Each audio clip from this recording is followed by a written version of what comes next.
Assalamualaikum warahmatullahi wabarakatuh. Perkenalkan, nama saya Habib Muflihun dengan NIM 190301066 kelas TE2B Prodi D3 Teknik Elektronika.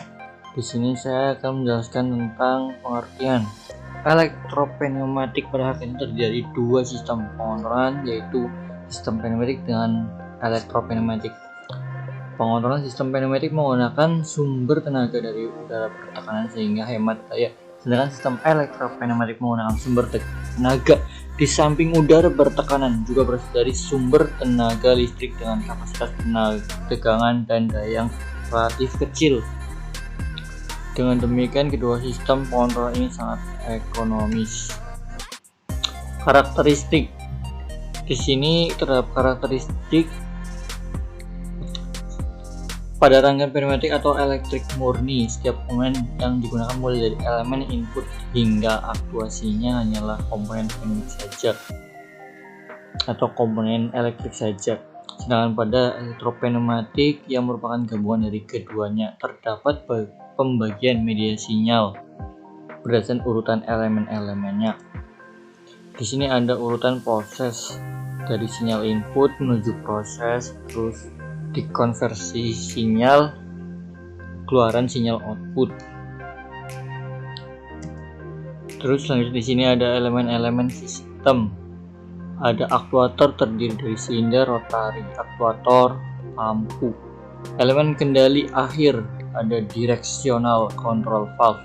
Elemen proses ada relay, timer relay, cathode solenoid. Elemen input terdiri dari push button, limit switch, sensor. Kemudian ada elemen sumber terdiri dari kompresor, perangkat air service unit, sumber DC. Selanjutnya ke skematik rangkaian. Di sini terdapat skematik aliran sinyal, aktuator, elemen akhir, elemen proses, dan sumber. Selanjutnya ke skematik rangkaian elektrik.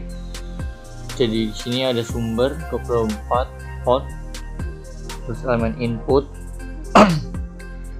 selanjutnya ada elemen kendali dan proses. Kemudian selanjutnya ada saklar pembatas tipe tak sentuh atau non contacting proximity limit switch tip.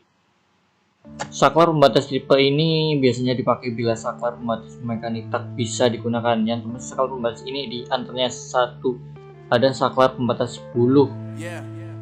Digunakan bila keadaan sekitarnya tidak memungkinkan memakai saklar mekanik. Misalnya dikarenakan banyak debu, pasir, atau lembab. Selanjutnya ada saklar pembatas induksi. Digunakan bila saklar pembatas baik mekanik ataupun buluh tidak memungkinkan dipakai. Biasanya digunakan untuk sensor penghitung benda kerja yang terbuat dari metal, pada mesin ataupun pada ban berjalan.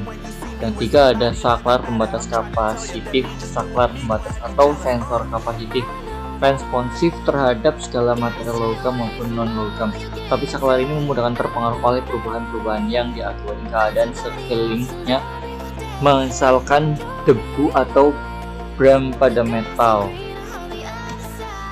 Yang terakhir ada saklar pembatas optik. Saklar pembatas atau sensor optik responnya terhadap segala material yang memantulkan cahaya, karena sensor ini memancarkan sinar. Ada selanjutnya relay. Relay adalah komponen untuk penyambungan saluran dan pengontrolan sinyal yang kebutuhan energinya relatif kecil. Relay ini biasanya difungsikan dengan elektromagnet. Elektromagnet dihasil dari koil yang terdapat pada relay. Jadi pada return ini, pada dua ini return spring, terus yang ketiga ada relay coil, yang keempat ada armatur, yang kelima ada insulation, yang keenam ada kontak. Simbol relay NO. Ada kombinasi relay NO dan NC. Dan sini relay NC.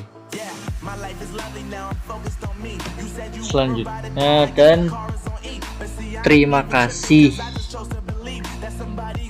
Sekian dari saya, itulah penjelasan tentang elektropneumatik. Kurang lebihnya mohon maaf. Sekian dari saya. Wassalamualaikum warahmatullahi wabarakatuh.